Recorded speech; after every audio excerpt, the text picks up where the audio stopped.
my card on it, run it through, and it's just going to cut that window right out of the card. So you can take anything you want. You can take photos, for example, the photo words, which is really fun. So like, let's just take friends, for example. Here I did a layout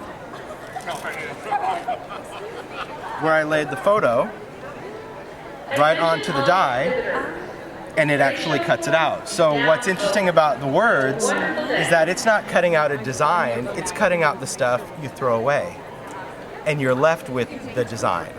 So again, when I suggest these to them, they're like, because you look at this, they're like, what is the shape? I'm like, it's not what it's cutting out, it's what it's leaving behind.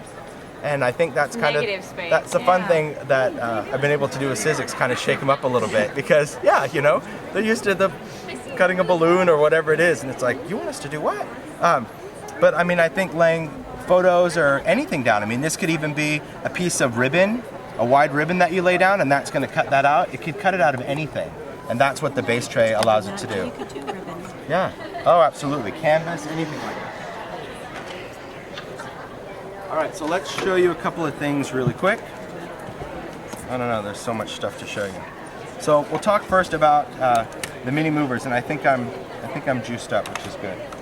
I think I'm powered up. This is the machine I've been interested in. This is the machine, yeah. This thing has got some power to it, which is great.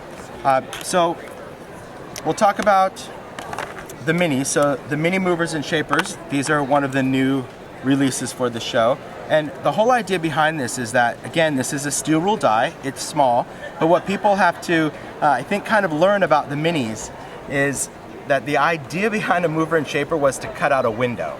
Again, we were cutting out the shape, so we have a window.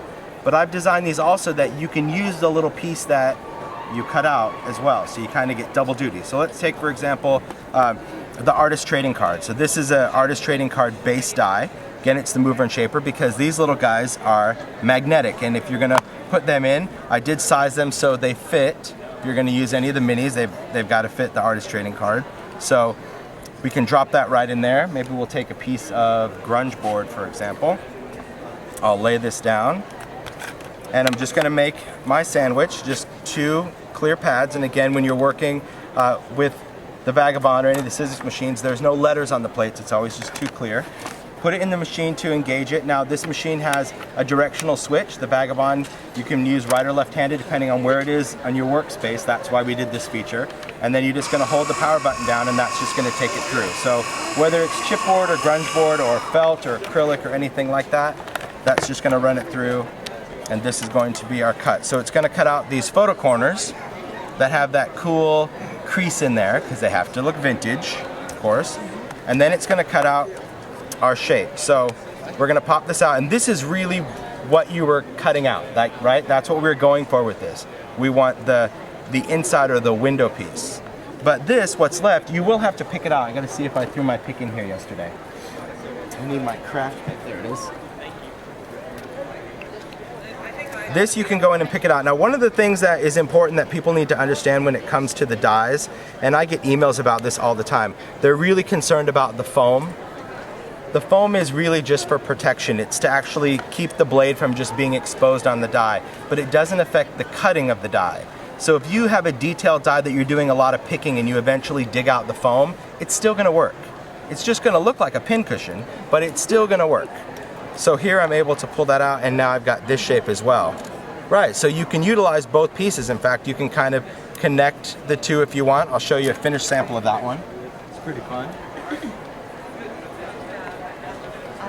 So here's one where I just used it inside. I connected it with a jump ring.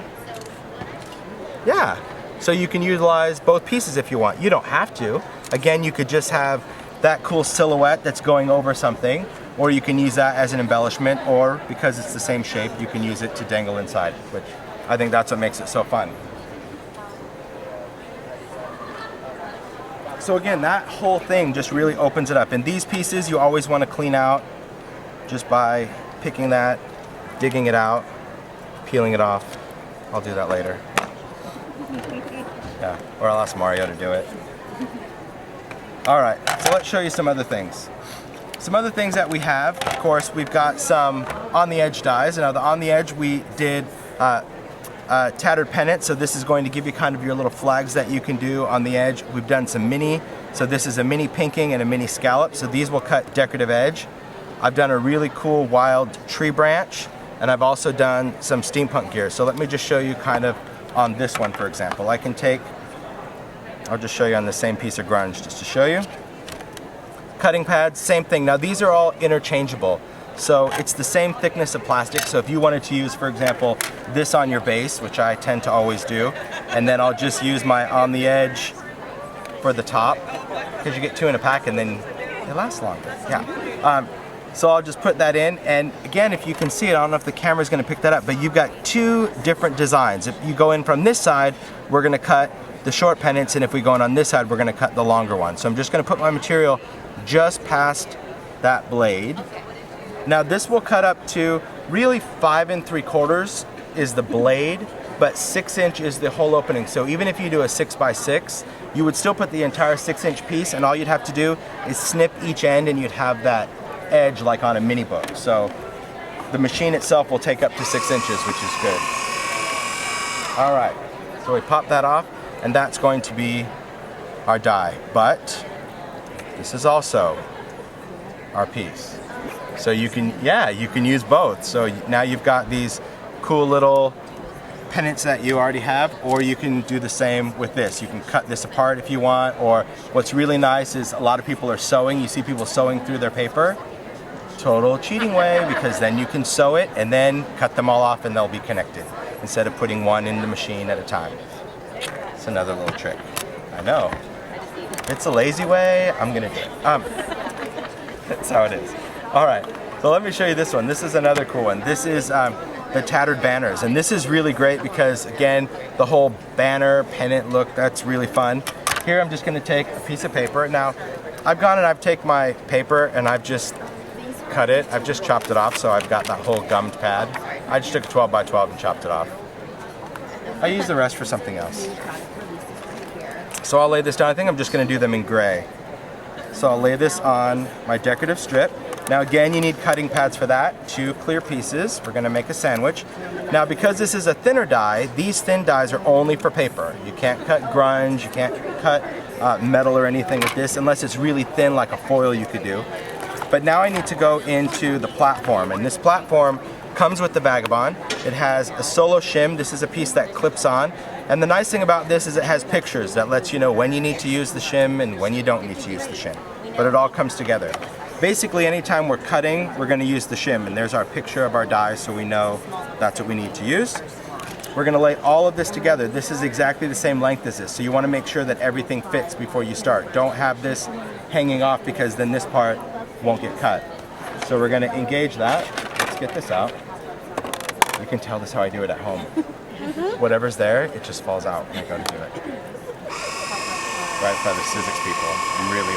I abuse their stuff. So the shim is clipped, so you'll see as it takes friction, it'll pop off.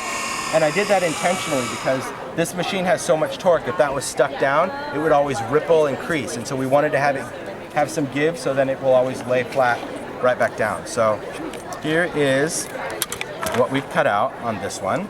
This one's really cool. So this is gonna give us all of these banner pieces. We're actually gonna be able to cut 5 different ones, and they're all gonna be jagged and tattered. And the cool thing is that you can stamp on them, you can print on them, but the best part is then you just go in and you just do your folds, and now you've got, your little banners, and you can make them any length that you want. You know, if you want them to be really short, because you're just gonna put a name, you get to decide where you wanna create your folds, and you can have them alternate, you can flip it the other way and have them come down, whatever. Fun. It's a fun little thing. Again, it's all tattered. All right, now let's get into